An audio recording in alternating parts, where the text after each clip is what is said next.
British साम्राज्य का विस्तार भारत के हर कोने तक पहुंच चुका था, लेकिन पूर्वोत्तर के हरे भरे पहाड़ों में एक ऐसा योद्धा था जो आज़ादी को सिर झुकाकर नहीं बल्कि तलवार उठाकर सलाम करता था। ये कहानी है मेघालय की धरती पर जन्मे उस वीर की, जिसने अंग्रेजी हुकूमत को चुनौती देने की हिम्मत दिखाई। तिरोत सिंह सीएम।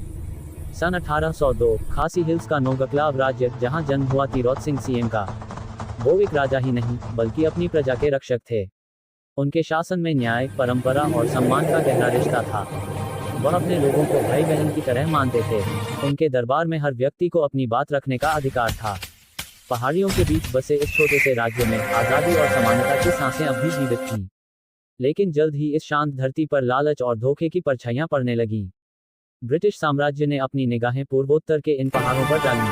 उन्होंने सड़क निर्माण के नाम पर सैनिक भेजे ताकि असम से बंगाल तक का व्यापार मार्ग अपने नियंत्रण में ले सकें। पर तिरोत सिंह ने उनकी मंशा भांप ली। उन्हें पता था कि सड़क सिर्फ व्यापार के लिए नहीं बल्कि कब्जे के लिए बनाई जा रही है। उन्होंने ब्रिटिश अधिकारी डेविड स्कॉट को साफ शब्दों में कहा, ये भूमि हमारी आत्मा है, इसे कोई बाकी नहीं माप सकता। पर अंग्रेज अपने षड्यंत्र से पीछे हटने वाले नहीं थे। उन्होंने कागजों, नक्शों और समझौतों के सहारे धीरे धीरे खासी इलाकों को अपने अधिकार में लेना शुरू किया। तिरोत सिंह को जब ये विश्वासघात समझ आया, तब उन्होंने अपनी प्रजा को बुलाया और कहा, अब शब्द नहीं, शस्त्रों का समय है। अगर हम अभी नहीं थे, तो आने वाली पीढ़ी गुलाम बन जाएगी। 1830 का साल।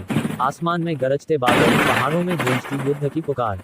तिरोत सिंह सीएम ने अपनी सेना को संगठित किया। उन्होंने किसानों, युवाओं, महिलाओं, सबको संगठित किया और कहा, अंग्रेजों के पास तोपें हैं, हमारे पास जज्बा है।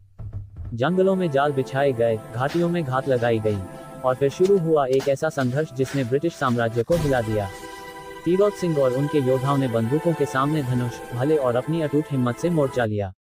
उन्होंने घने जंगलों में ब्रिटिश सेना पर अचानक हमले किए। अंग्रेज सैनिक इन पहाड़ियों के रहस्यों से अनजान थे और हर मोड़ पर उन्हें हार का सामना करना पड़ा। ब्रिटिश दस्तावेजों में आज भी दर्ज है कि खासी योद्धाओं ने ब्रिटिश टुकड़ियों को कई बार पीछे हटने पर मजबूर किया था। लेकिन अंग्रेजों ने युद्ध में नहीं, धोखे में जीत ढूंढी। उन्होंने झूठे समझौते का प्रस्ताव भेजा। जब तिरोत सिंह अपने प्रतिनिधियों के साथ बातचीत के लिए आगे बढ़े, तब अंग्रेजों ने अचानक घेराबंदी की और उन्हें कैद कर लिया। ये वो क्षण था जब एक वीर को छल से रोका गया, पर झुकाया नहीं गया। तिरोत सिंह को गुवाहाटी की जेल में डाल दिया गया। वहां का जीवन कठिन और कष्टदायी था, लेकिन उन्होंने कभी अपने मन की आग बुझने नहीं दी। उन्होंने अपने साथियों को कहा, अगर मैं जिंदा बाहर न आ सकूं, तो मेरी आत्मा इन पहाड़ियों में हमेशा गूंजेगी। 4 साल की कैद के बाद 1835 में गुवाहाटी की जेल में ही उन्होंने अंतिम सांस ली।